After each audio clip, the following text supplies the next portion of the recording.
une chose qui m'a beaucoup frappée, c'est qu'on a 2 heures d'enseignement obligatoire sur l'initiation aux médicaments, et puis ensuite toutes les heures concernant la sensibilisation à l'esprit critique, c'est optionnel. Et je me dis que finalement les étudiants qui vont choisir cet enseignement, on peut supposer qu'ils sont déjà sensibles au problème. Donc sensibiliser les gens déjà sensibles, c'est très bien, mais est-ce qu'il n'y aurait pas moyen de militer, je suis désolée pour l'usage de ce gros mot, j'ai compris que c'était pas simple, auprès peut-être des doyens, si on a un président des doyens intéressé, c'est le moment, pour que cet enseignement passe de optionnel à obligatoire.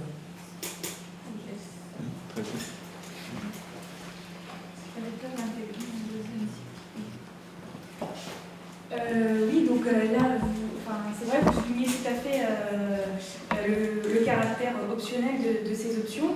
Et je pense qu'il y a un gros travail qui reste encore à faire, parce que par exemple, là, pour le séminaire qui s'adresse aux internes, c'est pas encore généralisé, c'est aussi un groupe d'une trentaine d'internes.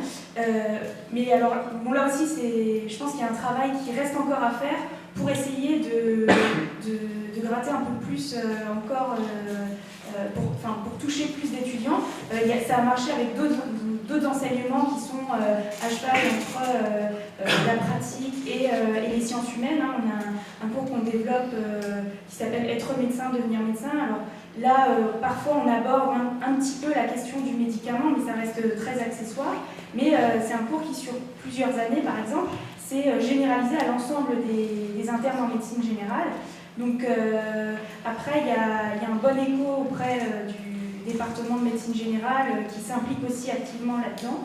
Donc c'est vrai qu'il y a un gros travail à faire et ça, c'est clair. Après, je ne sais pas si... Oui, donc moi c'est donc un peu suite à notre discussion qu'on a récemment, mais moi c'est peut-être un peu cynique et caricatural, mais moi je suis étranger, donc je suis obligé de droit à le faire. Mais vu que le système français est tellement tourné autour des examens, moi je crois qu'il suffit d'avoir une question sur le CN qui est sur ce sujet-là, et tout le monde va prêter attention, ou sur le PACES, mais bon, donc le problème c'est qu'en fait personne n'assume ses responsabilités, donc il y a tous ces possibilités au niveau doyen, au niveau national, donc le ministère peut simplement dire il faut avoir une question, soit au PACES, soit au ECN, tout le monde va être obligé de le faire et ça va complètement changer le nom. Donc autrement c'est le bricolage, donc à chaque fac c'est différent. Mais la question n'est possible.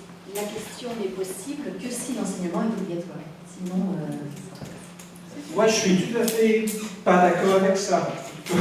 Je crois qu'en fait, ce qui se passe en France, c'est l'évaluation vient en première, et on voit ça avec la mise en place d'ECN, qu'en fait, les gens ne savent pas ce qu'ils vont enseigner, parce qu'ils ne savent pas encore ce qui va être évalué. Et donc... Non, mais il y a une qui peut répondre. Il y a un monsieur, ensuite...